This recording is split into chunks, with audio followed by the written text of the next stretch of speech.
You're on Team Human, Conscious Intervention in the Machine, a retrieval of the great arts of conversation, connection, and conspiracy. It's time to breathe together on behalf of all living things and celebrate the power of finding meaning together.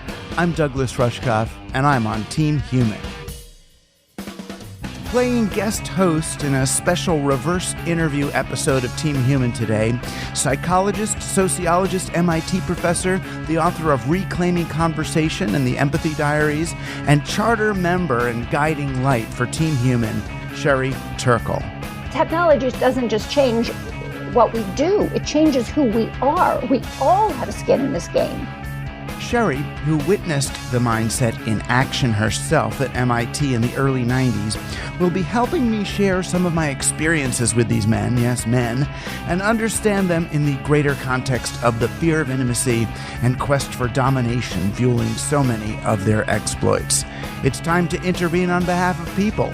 I'm Douglas Rushkoff, and we're all on Team Human. I've been having quite a couple of weeks since the launch of this book, Survival of the Richest. They did a big excerpt in the Guardian of London. I get tons of emails from people who I guess they don't see the very beginning and the end that says this is an excerpt from a book. They just want more information. Tell me more. Tell me more. I'm like, God, the more is there, though. This is an excerpt. It's frustrating. But what's actually more, I was going to say frustrating, but let's say interesting, is that everybody is really fixed on the apocalypse bunkers and spaceships and shock collars and Navy SEALs that are in the fantasies of the tech billionaires and others who want to escape before the event happens. But there's a whole lot less interest and what I'm calling the mindset, which is the circumstances and an understanding of the world that's leading them to think and act this way in the first place. And what I'm realizing is that our fascination with these catastrophes themselves, with the climate disaster and social upheaval and electromagnetic pulse and bunker strategies and all those things, that's kind of a symptom of the mindset. That's almost a symptom of the thing I'm talking about, that we're so fixated on the figure that we can't see the ground. We can see the subject of the picture, you know, the Trump or the wall or the vaccine or whatever it is, but not the landscape in which the figure is standing. And that's what lies at the heart of the tech industry's, kind of awful and unintended consequences on the world. Our investors and the young developers in their thrall, they are so single-mindedly focused on the mega hit capable of delivering their hockey stick returns and their exit strategy and their home run. They focus on product, and they put boundaries around the product and the business as if everything else, the rest of the world, everything leading up to it and that happens after it, those are all externalities. They don't have any ability or desire to consider the world, the environment in which the product is operating. It's all just background to them. And this is a really old problem, and I try to talk about it in the book, but people would have to read the book. They'd have to follow through. It's like, yeah, there's the hook, bunkers, apocalypse. These guys want to get off the planet.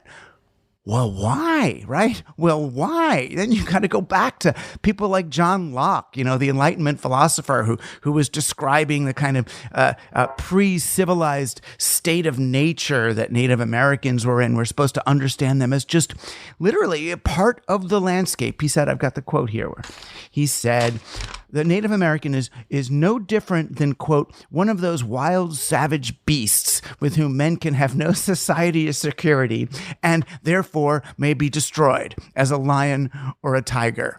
right? This is a respected philosopher of the time anyway. That's what he's saying. So the features of the landscape, whether they are trees or animals or water or humans, they're only important when they step in the frame as figures, as threats, as some kind of existential risk. Then they become the subjects of the story, right? So as long as you can find someone who's willing to jump in and serve as that figure, then they will get attention. Then we're ready to grab our pitchfork. So you can look at Trump or the war in Ukraine or Uvalde as like, okay, there's the thing. And of course, because it's a figure and we're not looking at the history, we're not looking at the ground. It lasts like 3 days. Then we move on to the next one. And I feel like, God, I should have mentioned this guy in the book. Yeah, I feel like I'm talking about Stanley Kubrick's movie, Dr. Strangelove, which has the great subtitle, How I Learned to Stop Worrying and Love the Bomb. That movie, it ended with all these dozens of film clips of atomic mushroom clouds. And I thought, it's as if to tell us not don't worry about the bomb, but that we're looking in the wrong place. It's not the bomb that's the problem so much as the society and the systems pushing us towards self-destruction. It's that stuff. Anyway, please read the book, steal the book. You'll see it's important to understand where this comes from. That's the way to diffuse it, not to go with pitchforks, not to seek revolution, not to focus on the figure, but to re-engage with the ground. And there's really no one better to do that with than Dr. Sherry Turkle, one of my great friends and compatriots, colleagues, co-conspirators in the effort to restore not just a sense of agency to people, but the ability for people to connect with each other through conversation and to expand their awareness to see the world in which we're living rather than just the figures on the screen. So here's my reverse interview, which is a great gift from my friend Sherry Turkle to me and I think all of us. So for people who don't know, we're here with Dr. Sherry Turkle, who written books from Life on the Screen through Alone Together and Reclaiming Conversation to last year's beautiful The Empathy Diaries, a graduate of Abraham Lincoln High School on Ocean Parkway. Go Rail Splitters! Through her PhD at Harvard and now endowed chair at MIT. I love that you went to Ocean Parkway, to Lincoln High, because I feel like sometimes like us public school kids who ended up among the Ivy Leaguers and tech elite, we've spent our lives and careers trying to convince these dudes how to feel, or convincing them that intimacy is a more fulfilling option than domination. Almost like having grown up on the lower decks of the Titanic, we could go up and see those guys in the suits and say, oh my God, you don't know how to look in each other's eyes. Yeah. And so thanks so much for offering to engage with me on the occasion. Well, my pleasure. I've always considered you one of my people. I'm on your team human. I was on your team human before you said there was a team human. No, well, you inspired and informed everything. I mean, in no small part, without you, there would be no me. Your books have been such a gift to me. They are an act of friendship and kindness, and you acknowledging my existence is so affirming for me as a thinker. Well, let's not push this too far. Anyway. Well, it's true though. It's affirming. We're on the same page. We're on the same team, and it's really a pleasure. And we don't get to talk enough in person or on Zoom. And I just take this as a wonderful opportunity both to celebrate this wonderful new book by Doug, Survival of the Richest, which really is a compelling read that tries to say why we have come to a very bad place, that it's not an accident that we're in a very bad place. And I think it gives people a language for talking about why we're in this very bad place. And I hope that we get a chance in our conversation to talk about that. Please. That we're not just in this we're not in this very bad place because Mark Zuckerberg wants to be rich or too many people want to be rich. Or, we're in this very bad place because the people who've been in charge of getting us to this very bad place really don't understand or don't care about important things about how people work, how societies work, how democratic politics work. Yeah. And I think you make a very compelling argument for that. So I think it's a very important book. Oh, thanks. But it's also a compelling read. I just wrote a memoir, and I tried the Empathy Diaries, and I tried in my memoir to integrate the story of my life and the passions in my life, the loves of my life, with the intellectual quest of my life, which is to talk in many times about the same questions you do, about technology and why it doesn't care about empathy, why it doesn't care about people. And I think that in your own way, you've used many of your personal experiences to illuminate your larger points. And so I think that's what makes it also a very compelling read. Oh, thanks. So I'm excited that we're having this chance for a true dialogue, a conversation. Me too. Yeah, it's definitely the first time I've organized a book around my own experience, around stories and people, rather than ideas. I always felt safer. It's an idea, it's a polemic, I can say anything I want. Right. Now, if you're like, okay, I was in a room with these people and this happened and I felt like this and then they said that, it changes things. It's like I've got skin in the game. Yes, but I think that is the point that I've been trying to make all my, all my professional life. Technology doesn't just change what we do, it changes who we are. We all have skin in this game. And we all are being changed in our very nature by this technology. So the stories of who you meet, how you try to justify yourself, how they make you feel, that when you're talking to people who are true believers, you start to feel, oh, maybe I don't know anything. What's wrong with me? So many times in your book, when you describe being at a conference, you describe yourself as it's all men, but you're the only humanist. Well, when I'm at these conferences, it's all men, I'm the only humanist, and I'm the only woman. Right. You know what I mean? So there's kind of one more level of being how I can be dismissed. But I so often feel, my God, there are 10 billionaires around the table, and I earn $100,000 as a university professor. Maybe do they know something? Do they know something that I don't know? And then I just have to remind myself, no, they're forgetting something that I don't forget. Right. And I think that what your book does is it reminds the reader of what we are forgetting when we buy in to technologically driven myths. It's not just that they're asking us to learn something new or go along with something important that they think is important. They're asking us to forget something essential about what it is to be human. I just went to a presentation about changing your dreams with AI. Aye. The details aren't important, but essentially it will change your dreams. You'll have dreams that will make you more productive by a standard measure of productivity. Okay. And there was no engaging with this group of AI folks about what might be lost if we didn't have our own dreams.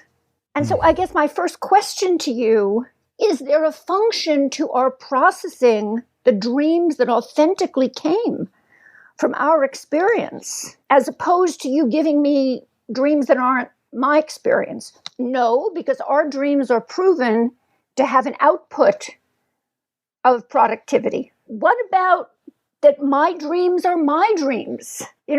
There was no engaging. Right. And so could you describe for our listeners what seemed to you the most dramatic times in which you felt this frustration that I was feeling? Yeah.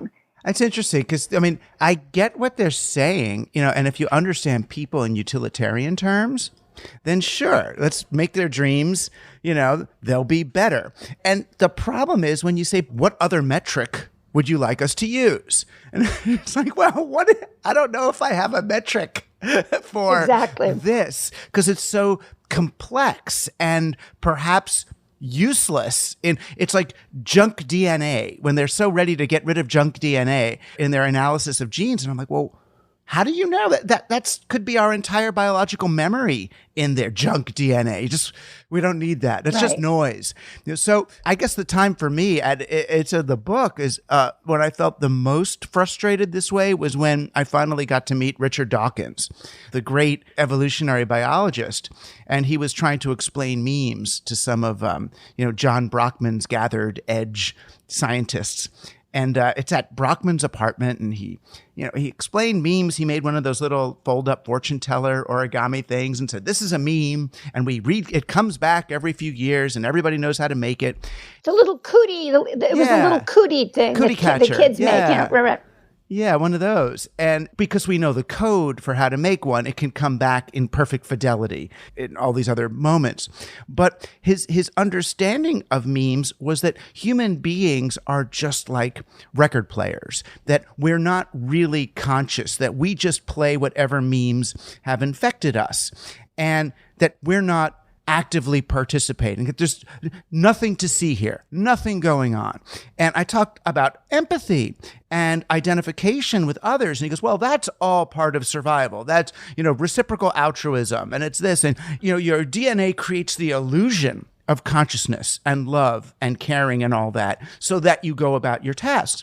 And he was asking me to prove that there's something else here using the evidentiary rules of scientism.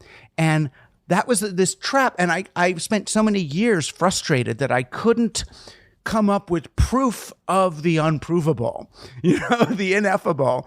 And it was awful. And these men, I was young and I so looked up to these people, but they laughed at me at this. They laughed at me. Right. And they called me a moralist, which I didn't even quite know what that means, but some kind of, rabbi, superstitious, God-believing, spiritual New Age joke compared to them.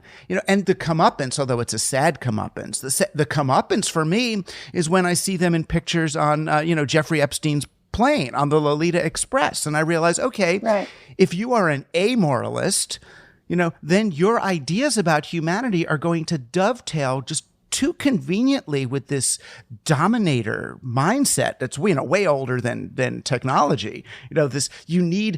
You use this science as an excuse to dominate and abuse other people rather than to try to forge any kind of connection with them. Right. So it was sad, and that does keep happening.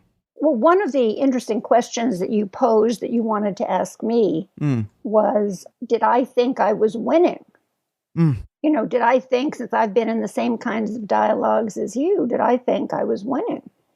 And I'd have to say, no, I don't really think I'm winning, because in my part of this discourse, I've spent at least 30 years, and certainly the years since the advent of social media in full force, documenting harms, depression, FOMO, a kind of this alone together sense of a kind of existential loneliness where you're talking more and more, but about less and less. You trivialize discourse because how much can you do if you're just trying to project a self that will be appealing but isn't you, because you can make yourself more appealing, and who doesn't want to do that? All of the ways in which social media has given us the option of being not authentic, and how dangerous that is in particular for adolescents. Anyway, this long list of harms and political harms and divisiveness. And yet we come out of the pandemic when optimistically I thought we might be taking a step back and saying, okay, enough. We have saturated ourselves. And now we can do something else. And the industry comes right back with, now we're going to the metaverse. Now they sell to schools, let's teach in the metaverse, let's go to the metaverse, that's where we can be even more free of climate change, social inequality, all the things that we really can't fix here. We don't have the will to fix them. And so I was very struck in your book about how you handle that and talk about what these Now, you lay it on that they're the richest. Yeah. I wanted to get back to that. I mean, I'm not sure it's just that they're the richest. Right. I think that they're the people who are caught in this ideology. I mean, it's not just that they're the richest. Where do you think their desire to metaverse themselves out of the human condition comes from? And then maybe we could talk about our differing views of their motivations, because you know them so well. You've been in those rooms with them over decades. It's interesting. I was going to ask you the same question. So it's changed. Well, I thought we would try to ask the same. Yeah, it's great. It changed for me, right? So at the beginning, I was a tech enthusiast because I was more from the kind of Timothy Leary, Terence McKenna, psychedelic counterculture, and thought that digital technologies would do for society what a psychedelic did for an individual, that it would open us and connect us. We would experience ourselves as part of some great rave dance fractal organism. And then I saw Wired magazine. You were young. I was young, I know, and hopeful, and it's beautiful. It's all good. I was a theater person. I read Brenda Laurel, Computers as Theater, and it was, oh my God, it's the portal to the great improv, the hypertext improv, and even Life on the Screen. I mean, Life on the Screen was from an optimistic, wonderful. I was young. Yeah, I know, but. Then I thought, okay, the big business came, and they sold us out. They turned these technologies from possibility makers into probability enforcers. We're going to turn technology on people in order to use behavioral finance and influence techniques to get them to buy stuff, pay more attention, have sticky websites, and we move into all this attention economy manipulation. But then I start wondering, and I remembered when Timothy Leary read Stuart Brand's book on the Media Lab, on the early days of the Media Lab, and I thought he was loving it.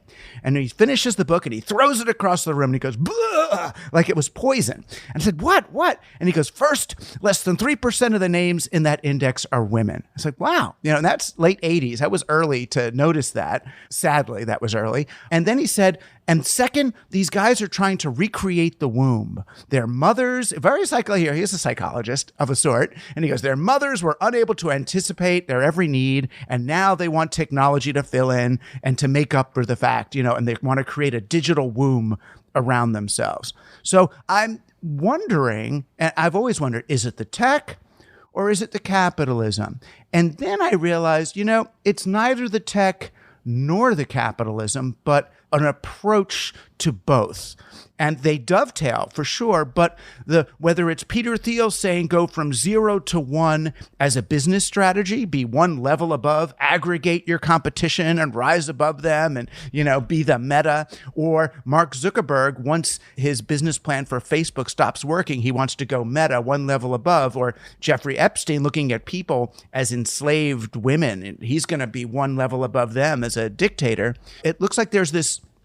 I go back to your work or Riane Eisler and see, there have been people trying to get one level above the other people throughout history. It's just now we have a technology that allows people to create the illusion, the simulation of doing that in a more compelling fashion than just having a castle, Yeah. I mean, also, my take on this, and this is again, from conversations, not just with the rich technologists, which I think your book is so, portrays that, but from the baby technologists, the MIT students who were practicing to be these people, who were emulating these people and their ways of thinking, hoping one day to be them.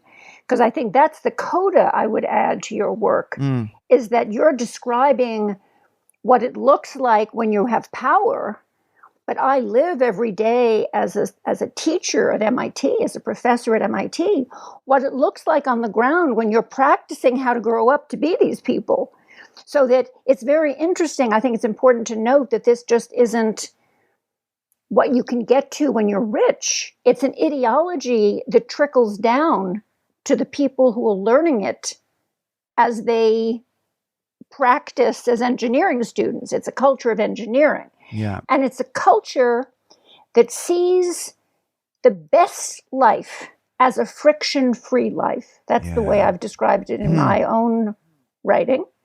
The best things in life are friction-free. Bill Gates wrote that in his utopian books about society.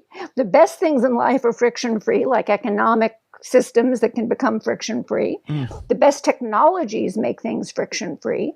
And if you can make social life friction-free, well, that's a big plus. Now, what kinds of social life are friction-free? Certainly not sex or child rearing. Well, basically none, except if you have a fantasy. So you have to have a fantasy of what kind of authoritarian or non-relational social world can be made friction-free. And essentially the kind that is friction-free is the kind where you put it in virtual reality and where you can always leave, where something comes up that you don't like and you leave. You have an attribute that you don't like and you leave. With age, I've developed a very rough, a lot of people always worry if I have COVID because my voice has developed a hoarseness, which is nothing. It's just something with age. I'd love to get rid of that. In virtual reality, I don't have to have that. I used to have a very beautiful kind of tone, and now I don't. It's friction. It's the friction of being a human being. And in virtual reality, I don't have to have it.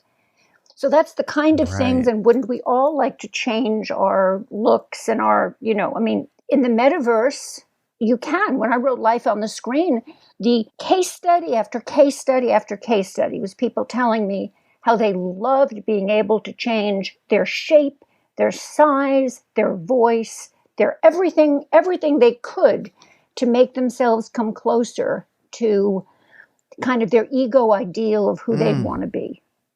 And so I think that the idea that we live in a world where the problems, the pollution, the violence, the disagreements, the fires, the pestilence, the problems we've created that demand such work, well, I can go to another world where I don't need to deal with it. And I think that is driving a lot of the fantasy now. In some ways, that's the American way, right? So the West, the unspoiled West. Yeah, right. My grandparents escaped the pogroms in Kishinev. Right. Get out of there, and are so proud that they made it across Europe to America. Then my dad was raised in the tenements of the Lower East Side and always told us, I said I was going to get out of there and raise my family somewhere better. So the solution to living in squalor was I'm going to learn, get money, get out, and we moved to better neighbor. We moved out of I was PS 79. We moved out of there to Larchmont because it's better, right? So at a certain point, when the whole world is the bad neighborhood, Yeah. You can't leave. Bezos thinks he can, but you can't leave anymore. But they're modeling a behavior for the rest of us. Like during COVID, everyone wanted, I'm going to get an Amazon doorbell and Fresh Direct and do whatever I can to insulate myself. And you're right. And then the baby young tech developers, people look at tech as, well, the word that kept coming up for me as you were speaking was exit strategy. There's always a way out. Right. Well, that's why I think it's so significant that the people who you're describing, while the mini rich, the baby rich, just went to their summer homes I went to the Cape. I spent COVID on the Cape. I should talk. I'm speaking here from my summer home on Cape Cod, where I spent COVID. We should also admit that when you say, and I could say the same thing, I can get close to $100,000 as a university professor. I consider that wealthy. We're good. This is good. Right, but the people we're with would consider us poor. Right. Yes, but the point I was making is that the desire to flee was universal. Yes. And then, of course, you point out very poignantly in your book that even the little mini fleeings that we could do to the Cape or to a suburb or to someplace in the country, these guys want to flee to outer space. Yeah. They want to go to outer space. They want to go to the metaverse. They want to go. Earth really no longer feels safe enough. Right. And they want to is the thing. It's not like they have to or feel like they're wishing this. You know, when I see, it's funny, like Peter Thiel just gave, $15 million to J.D. Vance's political campaign. And it's not that a man as smart as Thiel believes that J.D. Vance has good policies. I genuinely believe that as an accelerationist, Peter Thiel thinks that this kind of politician, this kind of government will hasten the collapse of this thing, just tear it down. I mean, I really do. There is, this is sort of beyond what I feel I can speak about with conviction, but there is a sense in which the turn of these techno bros to right-wing politics does feel like they're trying to accelerate the destruction so they can move on to the next phase. But the plan for the next phase, what are they watching Black Mirror? I mean, where are they? Didn't they watch Blade Runner? I mean, for them, the next phase, it's some kind of a Sim City computer stack of programs. I've talked to the guys. Oh, well, this program does the hydroponic garden. This one does the solar energy. And it's like, it's not that clean. Right. Well, as you pointed out, I really want to I am truly plugging this extraordinary book because, as Doug points out in this book, it's one thing to have a hydroponic garden on your Upper East Side townhouse. And when a mold grows, that's not cool. You call your hydroponic, gardener. And he comes in, he fixes the chemicals, and he puts in new plants, and he swaps it all out, and he puts in the water, and he fixes it. And, a week later, you have a new hydroponic, you've used the resources of Earth to restore your real world hydroponic garden. If your hydroponic garden is like deep below the earth in a sealed bunker, that's not going to happen. There's not going to be, Amazon is not going to deliver. You're not going to have the resources of the real. You're just going to have fungus potentially growing all over your bunker. And I think that there's something about the lack of respect for the real. The sense that when you're in the metaverse, the fact that the first pictures of the metaverse that Zuckerberg wasn't ashamed to put out had people cut off at the waist and like stick figures.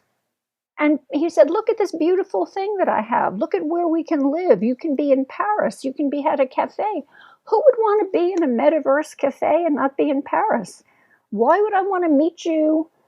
I mean, at least here you see me, you see him at the Cape, you see I have my picture that my 5-year-old daughter made that you see that I sort of have a funky little setup where I do my writing at the beach. I mean, it's a little real where I am.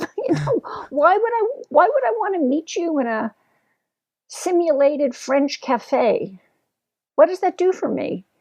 Cut off at the waist, not my face at all, not my voice at all, so I can hide from you that I have this scratchy throat, that's who I am now. It's hiding the body. It's a fear of the body. It's a fear of vulnerability. It's a fear of what it is to be in the world. And I think that it's the idea that we are following these people or that we think they have wisdom. What they have is money. Yeah. But I am not pro metaverse. And the fact that they have taken over education, the fact that they have sold so much metaversial, stuff in the world of education is very concerning to me. And the same guys who are building businesses around putting our children in the metaverse for education send their kids to organic Rudolf Steiner schools up in the woods. So they know what they're doing is awful for the young mind. Well, Steve Jobs wouldn't let his kids touch a computer. Yeah. And he was right. Because one of the questions you asked me, what do you think the smartest thing you ever said was, or what do you think, something like that. What do you think your greatest contribution was? And I really thought about that. I was like doing that. I was thinking that what my answer was right before we started. And I think it was my comment that if you don't teach your children to be alone, they'll only know how to be lonely.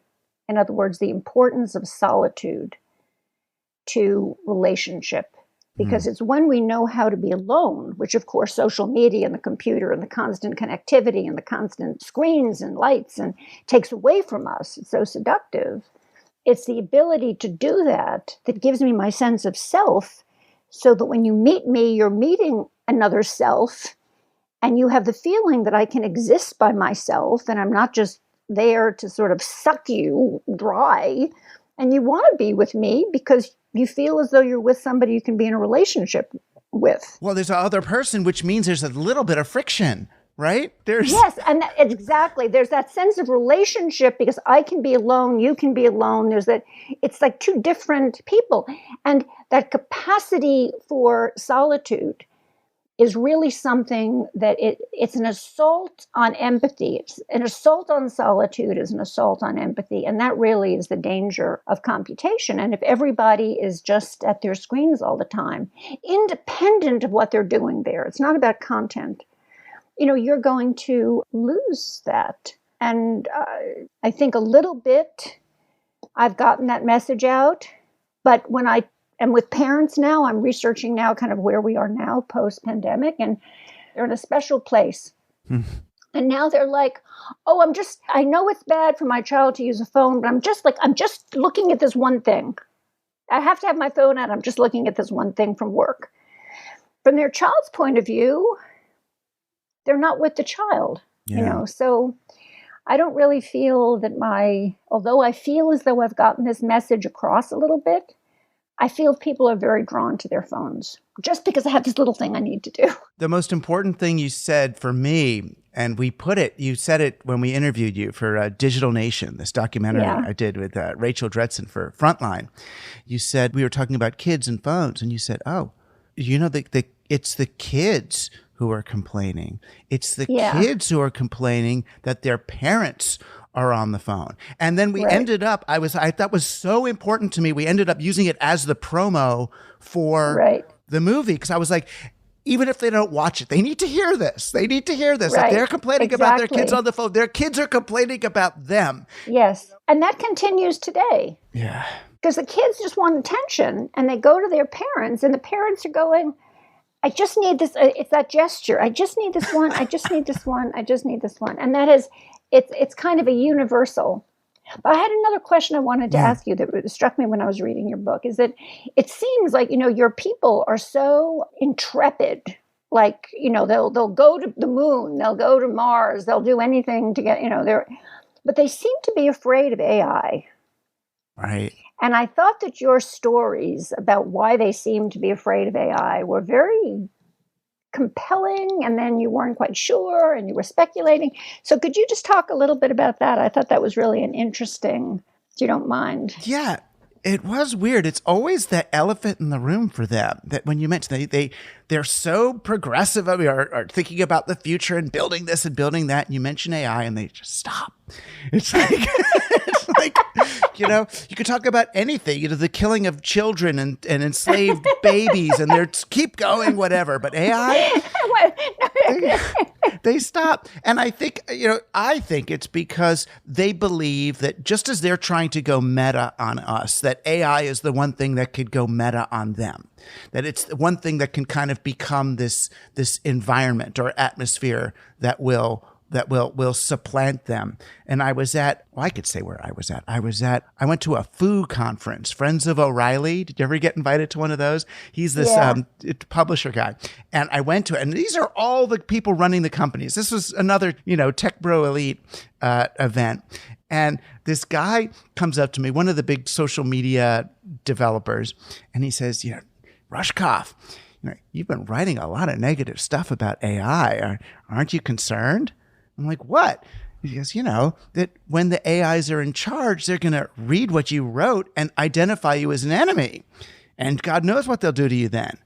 And And then he said, I'm meticulous about not posting anywhere publicly about AI and all. And I said, well, if AIs are that smart and they've done all this, pattern recognition and machine learning, won't they be able to identify from your exclusion of AI, from your pattern of posts, that you are also afraid of AI? And his jaw drops like, oh my God.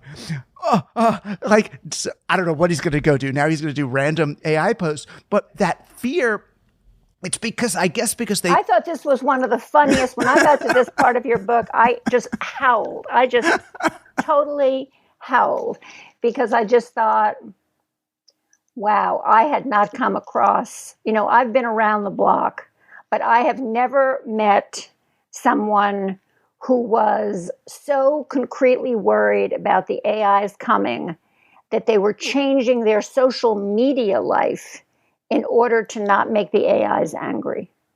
Like right.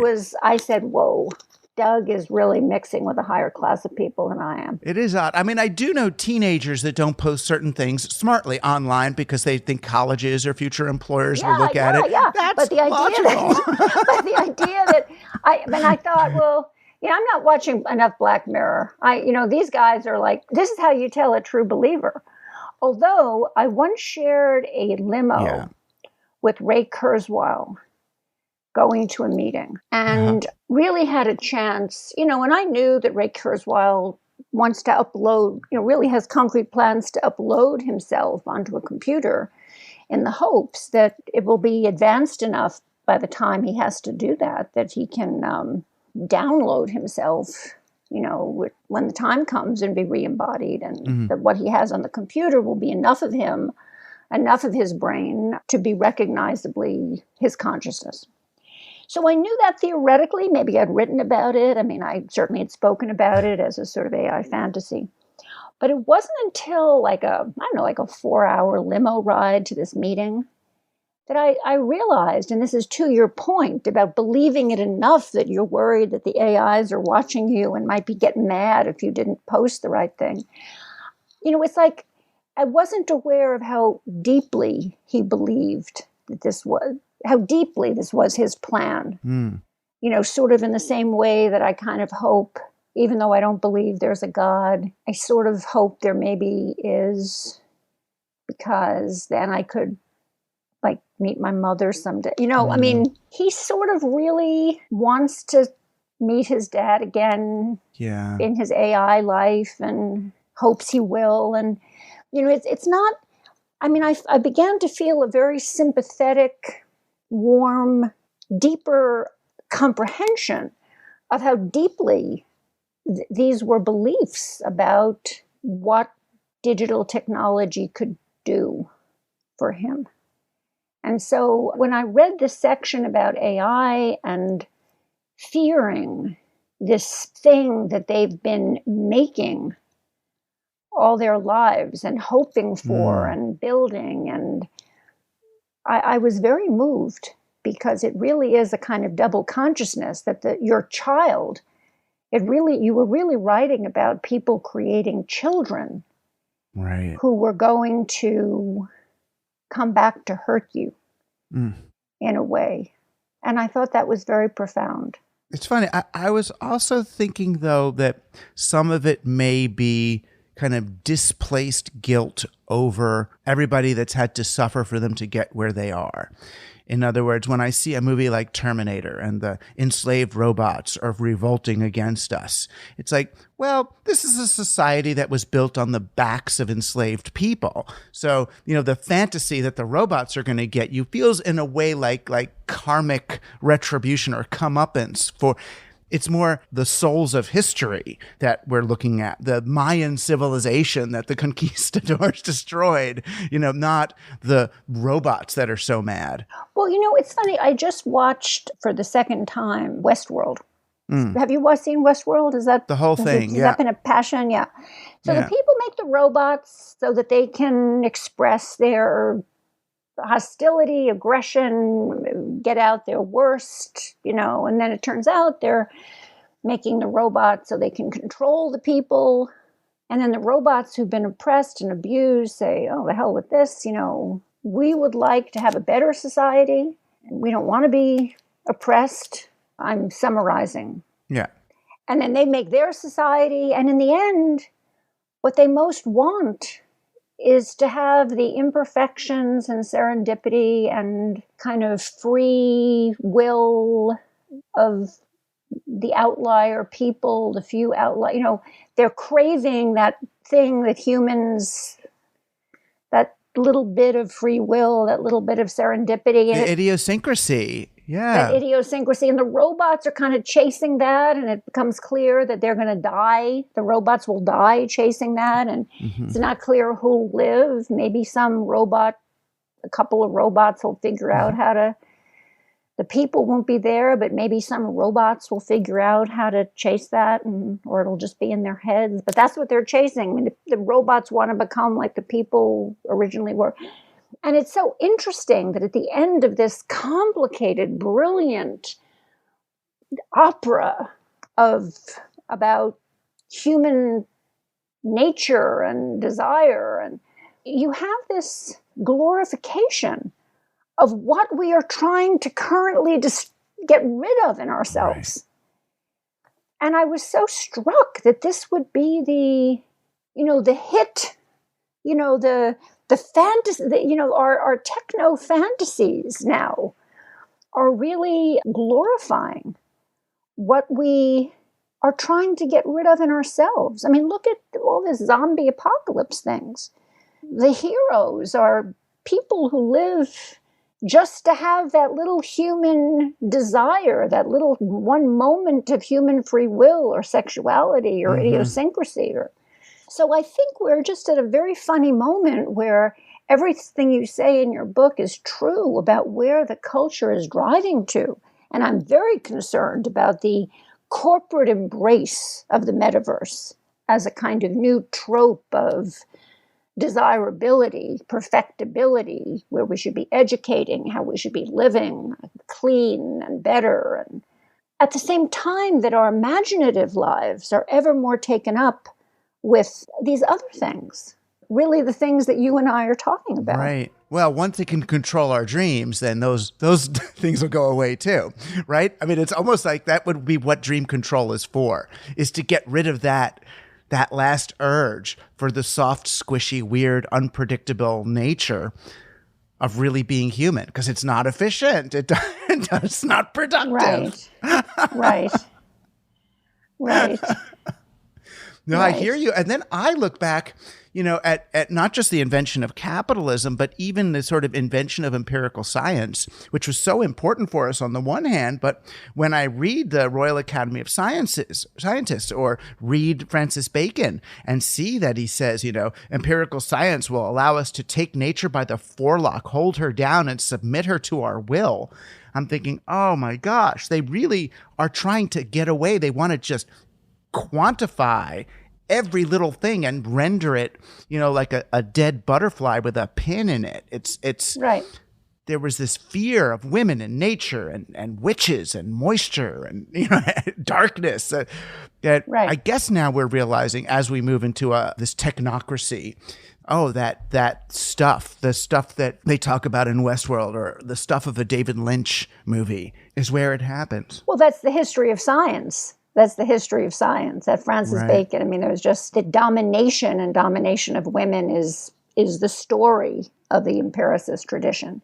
And the fact that we didn't hear it as such is really because your ear becomes so used to the discourse of your time that you don't hear that.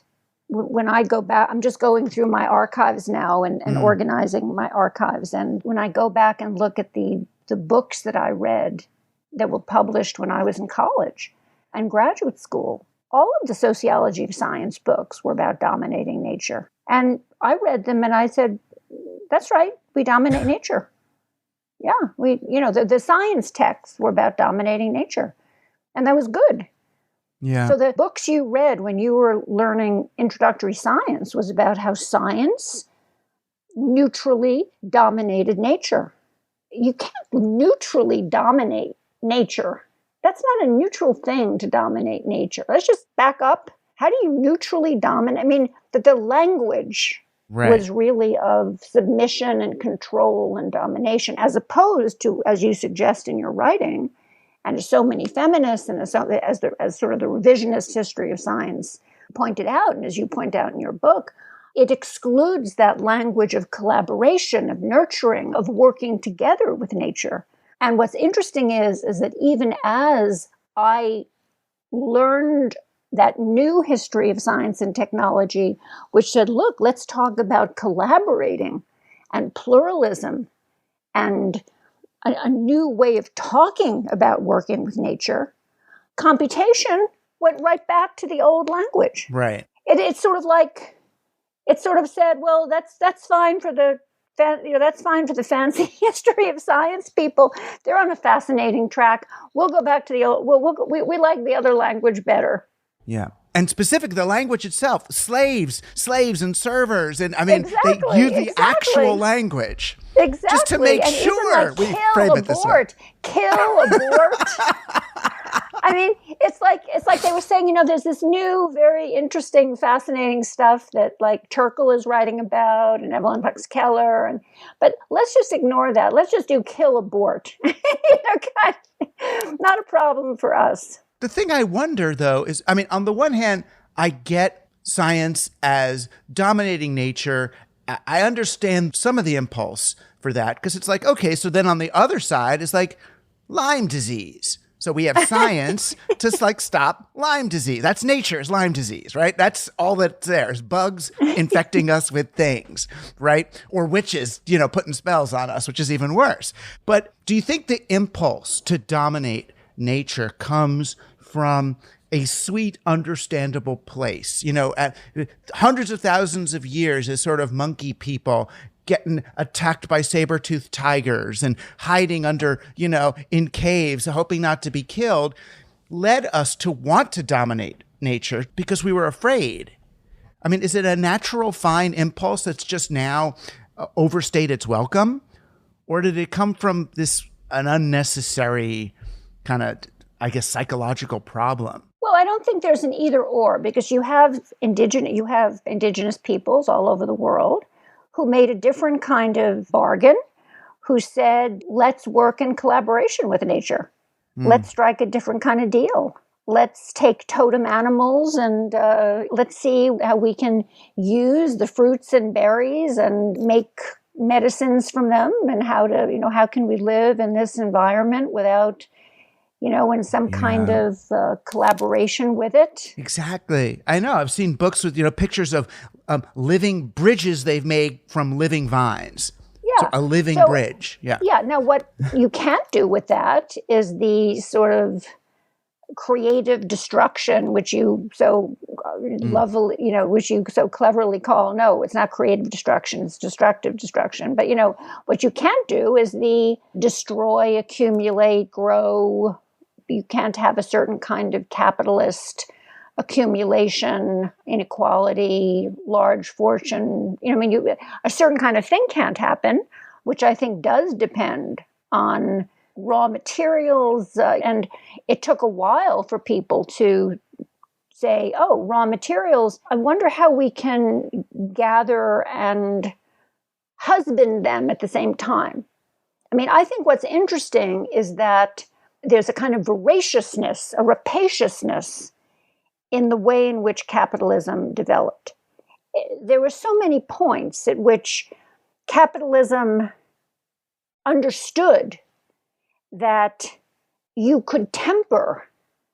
My grandfather had a saying is that a good businessman knows how to leave a nickel on the table. He knows how to leave $1 on the table. And that in the course of this progression, it's as though technology never wanted to leave a nickel on the table. It's kind of like Mark Zuckerberg refused to leave a nickel on the table. Facebook could have been a very profitable company without becoming the rapacious collector of personal information and destroyer of democratic infrastructure. Right. He wouldn't have to be giving back 99% of his income to charity. Exactly.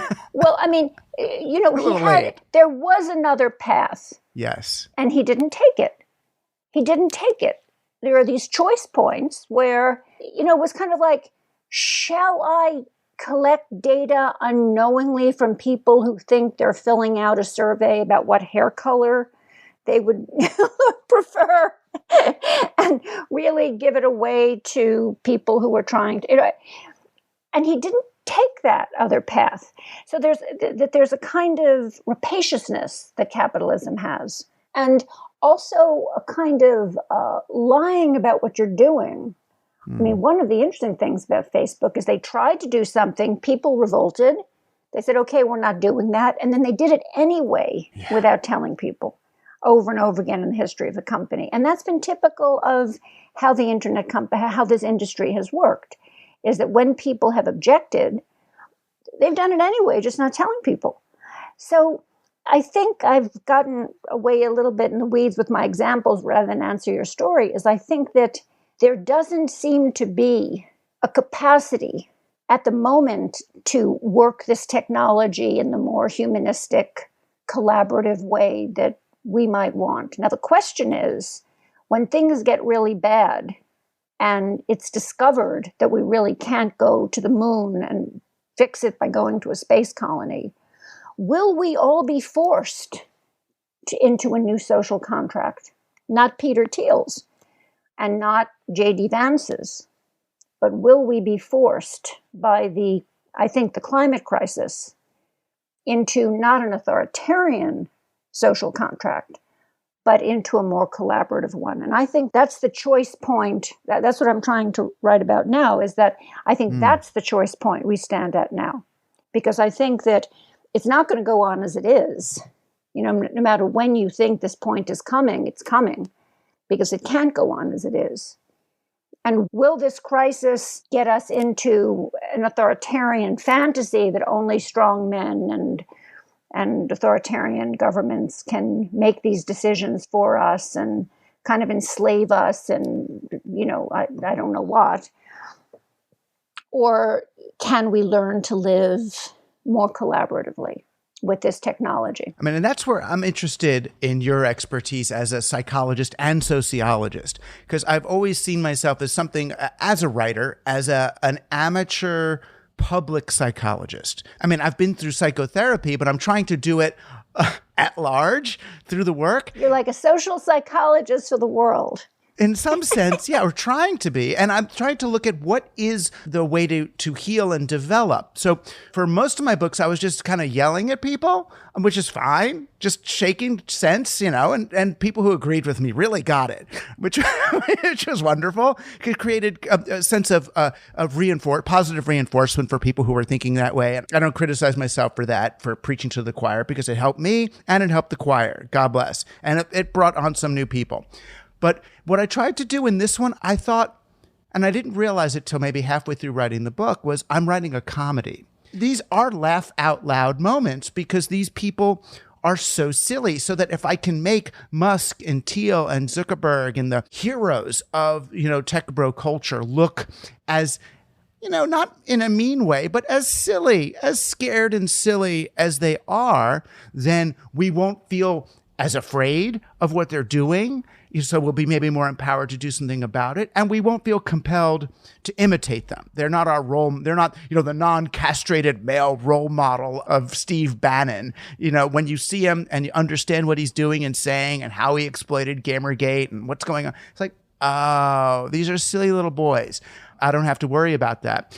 But I'm wondering what long-term, though, other than a depression-like catastrophe that requires us to form collectives and communes and work together and find local food, what might engender the kinds of connection that you're offering us? Those of us who are having conversations publicly and are writing and are creating cultural artifacts, I guess, what should we be working towards? What are some of the best paths you see toward making people less afraid of each other, less needing to escape and to go, one level up or to dominate? In other words, what works? Even if we're going to hit the crisis, I feel like the same things we could do to try to avoid the crisis are going to prepare us how to deal with it when it comes. problems. Yes, you make that point in your book, and I thought that was, let me just signal to our people who are listening that this is a point you make in the book, and I think it is one of the strong points in the book, that the things you do to prepare for a crisis are the things that will help you when the crisis comes. I believe in that very strongly.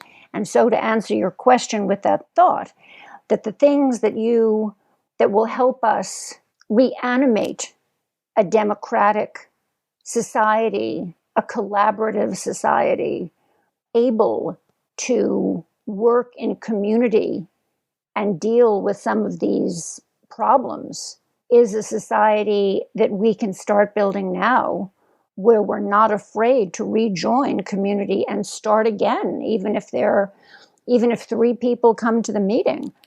Community-based organizations where you look at your neighbor and say, what are we going to do to make this community better? Because we need to figure out a way to get people to the polls and make people not afraid of bullies. And we need to make people who think that their best interest is served by, being afraid of immigrants, say, no, actually, your best interest is not served by being afraid of immigrants. You can integrate immigrants into this community, et cetera, et cetera.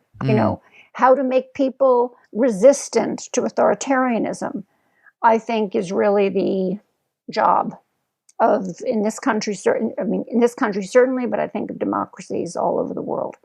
If you're in a democracy, you can disagree, you can talk, you can have a period where you've lost and then come back. You're not, I remember, I'm a Democrat, and I remember finding the Reagan years and the Bush years very dark. And many things happened in those years that I think we still haven't kind of come back from. Right. But we weren't annihilated. We existed. We weren't annihilated. Exactly. Right. But I remember thinking, well, I'm just going to get very involved in politics. I really believe in this country, and I am redoubling my efforts.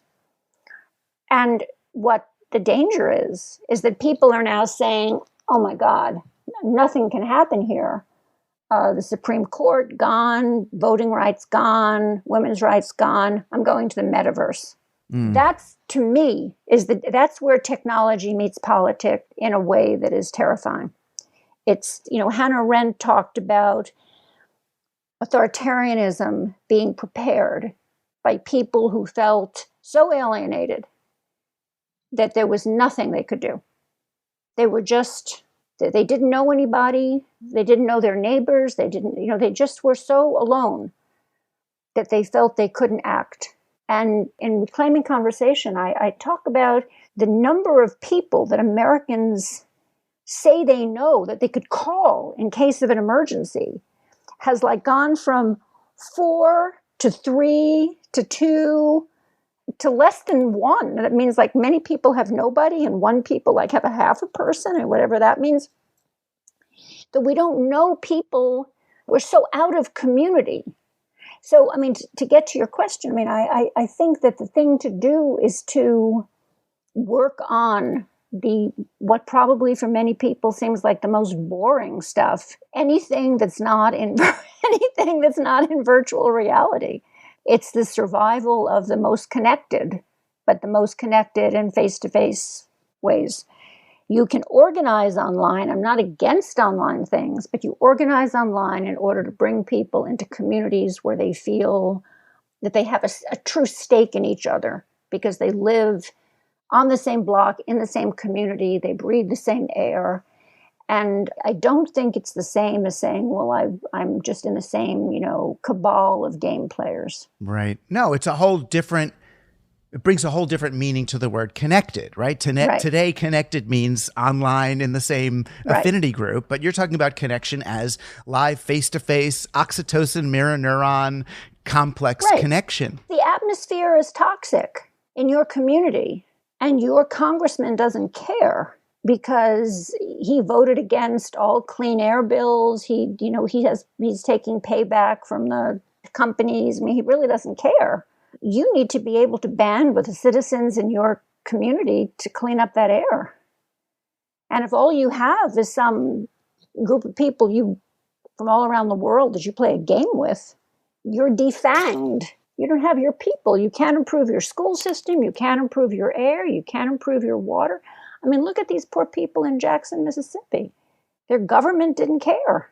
And now they have to start banding together community by community, block by block, and figure out how to take that government back, because they need to get some water. They need to get a government that cares about water. And they didn't have one. And the interpersonal connection is a prerequisite to the solidarity that they need to organize. And to that, I kind of want to ask, and maybe it's a good way to end this. One of the questions in our email thread back and forth was, what's the most important connection that you've made?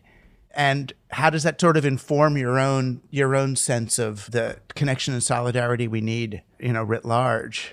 I think that the most important connections I've made have been over the years with readers who have read my work, who've written to me, I've written back, and I've started career-long conversations with people all over the country, some of which have turned into collaborations, see students visiting.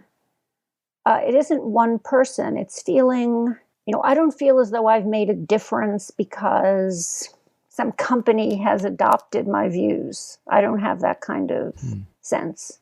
I have a sense that there's a kind of hidden army of school teachers who were just saying no when their school hands them some ready-made metaversial thing. And I feel as though I've had a part in making those connections. Parents who have a different kind of sensibility about being online as they're trying to talk to their children. Colleagues like you. I think I think there are a group of people who know who we are and who feel like we're kind of an invisible college of a shared discourse that in different parts of this story are trying to, from different points of view, put on the brakes. Now, I think, the question I would leave you with, as a final question is, what do you think are the most effective ways to act next? This book, it is a comedy. There are just laugh out loud moments. It makes these people seem, at the very least approachable. I mean, the story of this guy who doesn't want to upset the AIs because they might come from, at the very least, these people seem approachable and not scary. But, what is the way to slow this down? Because I think that's really the goal. It's not like is there a strategy for slowing this down as you see it? And it's interesting. It's just even saying slow this down is fighting words against the GDP and exponential growth. I don't think it's like, we're going to have a law that's going to, I don't think it's like, I think these things like we're going to make AI illegal. No, am I going to get people to stop the dream work? No. But how can we get to slow it down enough so that more people can think twice? Right. I'm slowing it down. Slowing it down is the enemy of the market, right? Slowing it down is literally, how do we apply some friction to this? It's the opposite of the opening, your opening salvo of the tech bro dream of a frictionless world. I think the way we do that is, it's so simple, but people don't believe me, is you unplug and meet your neighbors. One tactic I thought was going back to, when I was a kid, with Shabbat, Sabbath. Take one day a week where you don't buy or sell, where you don't go online, where you're screen free, and and you don't even go in a car. You don't use industry. Is there a park? Are there neighbors? Do I know anybody? And however scary it is, you just meet people, do favors for people, accept favors from people, and start that small.